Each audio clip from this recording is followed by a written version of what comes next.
5. Boston might sweep Indiana. Milwaukee sweeping Detroit, and then we're going to finish them off. Brooklyn in 5. Get these next matchups going. Yo, the NFL draft is next week. You watching it?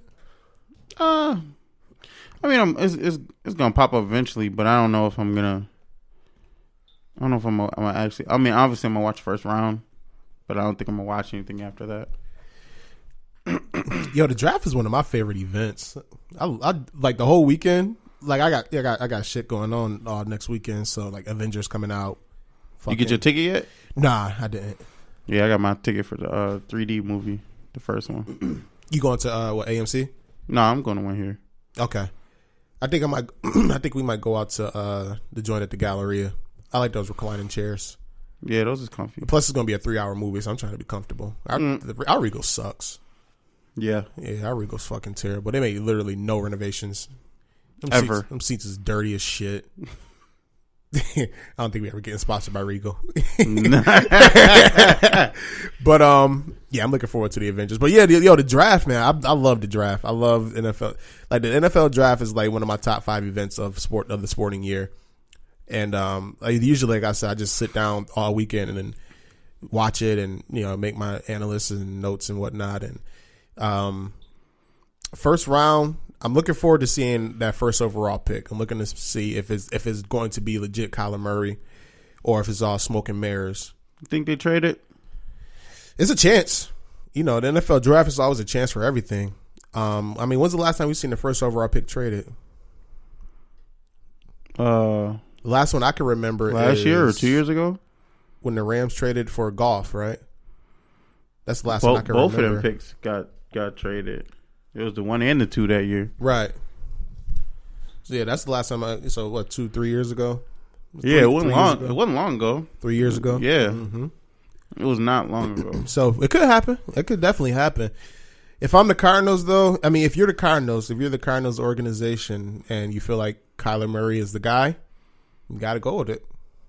The thing is that if they take Kyler Murray before draft day, let me say it like this: if they keep Rosen until they draft Kyler Murray, that instantly makes Rosen's value less to other teams because then they won't have the leverage of anything. Like if they, they could be like, well, we got this guy, da da da.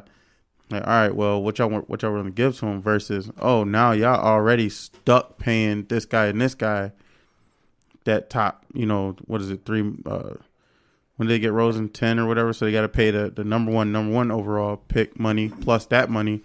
They're looking at like 10, I think it's like something like 10 or 9 million this year, but then next year it's going to be crazy. So they actually will lose a little leverage if they keep Rosen past the deadline, or not the deadline, the draft, yeah. that first round, unless they work out a deal day of draft or they work out a deal for the pick, something like that. But if they have both of them on their roster after that first pick, Rosen's value instantly goes down. The only way they keep him is if they try to move back into the first round and then use him later on. Some sucker team that'll take him at that point. What Arizona's trying to do right now is hold off on the first round pick, is what's being reported. Because they basically, what I've been reading from all the different draft analysts and mock drafts is that like they're saying Kyler Murray number 1 is a done deal. Now, how true is that? We don't know because everybody fucking lies on with them when it comes to the draft and the leaks and whatnot. But assuming that it is a done deal, I think that they're holding out to see which team is going to be desperate enough to give them a first round pick. And does it really diminish that much? Like, I get what you're saying, and you make a valid point. But if word around NFL circles is that Kyler Murray is a done deal, is it going to diminish as much as it would be right now? Knowing that, like, if you're a GM and the word around is like, okay, Kyler's going number 1, we know this for a fact. They're probably going to trade Josh Rosen. And like, when it actually becomes official, does that really change the spectrum? Do you really need to change the spectrum? I think so, only based on the fact that that you can't like, I don't know the words to put it here, but like you can't strong arm anybody and it being like, well, you know, you need them versus we need to get rid of them. Like, you know what I mean? Yeah. So stuff like that, I don't know. It's real hard to gauge on how that would work. And now, like, yeah, I still feel the best fit for him is the Giants. Sit behind Eli the rest of this year. Best fit for who? Rosen. I got you. Would be to sit behind him for the year. Who knows how to actually work this out? But that's the way I'd like to see it. Personally, I hate seeing quarterbacks that's not ready, but they get drafted high because of their potential, and then they end up, I don't want to say shit in the bed, but you know, not looking good because not only are they not ready, but the team isn't ready. You ever read any of the scouting reports on Rosen? Not anytime recently. Like from all the scouting reports I've read about him, like they're saying that he's just one of those people that is just doesn't care about football. Like the Johnny Manziel type mindset, where got all the talent in the world. It's just that he would rather go party, and because his parents is like his parents are rich, like his parents are loaded. Mm-hmm. He never really had to work for anything in his life. Like everything was handed to him on a silver platter. Oh, okay. And like he just doesn't really care about football. That's the reports. Now how true is that? I don't know. Mm-hmm. You know what I'm saying? Like, I don't know the man personally, but you got to take that into account. And maybe NFL teams know the same thing. So maybe that's why they're not jumping so quick to make a trade for him. I mean, it's all speculation. I think eventually he'll get moved. I don't think they're going to get a first round pick for him. I think, you know, you probably get maybe a second. I'm hearing that they got a couple of second round offers. Maybe a third and a fourth or something like that. And it kind of sucks. You took him 10th overall last year, and then you're not getting the return that you invested into him. So that kind of sucks. But at some point, you got to kind of cut your losses and move on. If you're going to take Kyler Murray, you got to make it Kyler Murray's team. You know what I mean? Get what you can, and then go build the team around Kyler. Yeah, if you don't feel like Rosen's going to be your guy. Since the 1970 merger, no first-round quarterback has ever been traded after their first season. So I don't really know if he does get traded, if they don't. Personally, I still feel like they should take Bosa and just be smart instead of wanting to take a quarterback here. They already have one. But Rosen did talk up a little bit about the trade rumors, and he just said, you know, he understands the situation. It is what it is. It's football's a business. He said you have to be aware of what's going on to a certain extent. He definitely respects the higher ups in their decisions. So it sounds like he's, you know, at least fully aware of the situation and understands that, you know, it could happen. He knows that he didn't play as great as it was expected. But, I mean, that offensive line was probably the worst offensive line of football. You know, I'd say Buffalo's, but I feel you. The coach is already gone after one season. He's a terrible head coach. Like, it's just like, you know, they don't. That's the thing, though. Like, his head coaches that drafted him is gone. To his new head coach that comes in, wants a new player. To me, that quote to me just sounds like he has a good publicist that wrote that for him. He had to say something. So I respect it. And you want to try to get another job. You got to try to look good for other teams. So ultimately, I think he's done in Arizona. Honestly, I think new regime usually means new quarterback, and I think this is what's going to happen here. And a team to look out for a trade, I think Washington. I can see Washington making a deal for him with the Alex Smith injury, bringing a young quarterback, kind of go from there with him. I think that's going to happen. Joey Bosa, I like Bosa. I like him. I like Quentin Williams from Alabama. I like Josh Allen, the linebacker from Kentucky. I think they are all they're all jockeying to go 2, 3, and 4. They kind of will follow that line, in my opinion. Mm-hmm.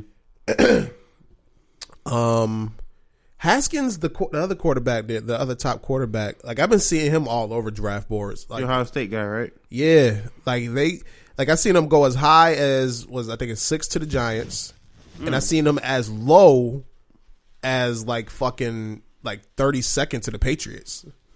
Damn. So his I don't know. that's the thing about the draft, man. It's so much drama throughout the whole thing. It's entertaining as fuck. Like, cause you like wonder, like, okay, who's going to make the trade? Where's this player going to land? And it's always a player that always falls. It's always a player that falls further than he should have. They be in the green room looking sad as hell. Right. There's always a player that gets drafted higher than he should. Yo, you remember Brady Quinn? Yeah, my man Brady, they had to take him out, man. Yo, that joint was sad, B. That was tough. My man was hurt. Yeah, he went 20. He went late. Yeah, he went like 26 or something like that. So Aaron Rodgers is another one that went. Yeah, he was late too. Yo, Aaron Rodgers, that motherfucker was supposed to be the first overall pick, and that motherfucker went to the Packers. Alex fucking Smith. Imagine being the 49ers and taking Alex Smith over Aaron Rodgers.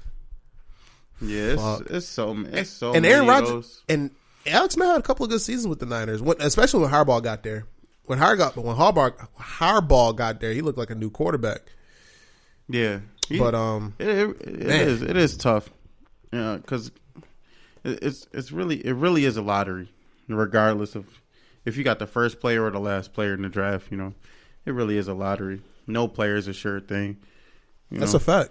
And it really sucks when you see, you know, players or teams draft these players with such high hopes, and then they realize three picks later, if they would have took that player in that same exact position, they could have had a potentially Hall of Famer. You know what I mean? Like, it's like, damn, it really sucks. And that shit literally makes or breaks people's jobs. Like someone else's potential can either keep you rich or have you sitting at home eating Snickers bars, watching Friends. Don't ask me why. I don't care. Hey, man, I'm not here to judge. That's people doing their Saturday nights. Right. More power to them. You know what I mean? Yeah, it is. It's a crapshoot. It's a crapshoot. But that's what separates the good teams from the bad teams from the elite teams. Teams that know how to draft. Teams that have that GM, that have the scouts, that have a system in place that knows how to do it, and that consistently draft well. Oh yeah, so the schedule came out yesterday. Yeah, it did. The Browns have 4 primetime games. Makes sense. They went 1-5 against playoff teams last year. Right. Why do they have 4 primetime games? Because of Odell Beckham Jr.? Because Baker Mayfield won the Odell trade. They had him last year. Yeah, they should have had more primetime games last year with the way Baker was playing. If they would have known what Baker was going to be, they would have had a couple regardless, they still had the number 1 overall pick. That should by itself warrant. Yeah, but something. It's still the Cleveland Browns. I mean, you know how many times Cleveland has number 1 overall picks and they've been shit? Yeah. They did not perform well against playoff teams last year. No, I think that's kind of wild that they gave them four primetime games. I don't think so. It's just one of those things where they're going to be fun to watch. Like, you got Baker, the offense or number 1 overall pick and one of the best rookie quarterback last year in terms of stats. You got Odell signing. You got Jarvis Landry. You got that offense looks legit. You signed fucking the running back from Kansas City, Kareem Hunt. Does them getting OBJ make Baker Mayfield a QB1? What you mean? Oh, that's like a fantasy term. That means like an elite. Oh, like a first round as far as like stats are concerned. I would think. Does that put him in a statistical elite position? I think he will be a good fantasy quarterback. I think Baker's a good quarterback in general. I like Baker. I like him a lot. And do you think he ends the season top 10 in passing yards? Yeah, definitely. What about top 7? I'd say top 5. Ooh, yeah. He's going to put up. They're going to put up stats as long as they remain healthy. The Browns' offense is going to put up stats. That's no question to me.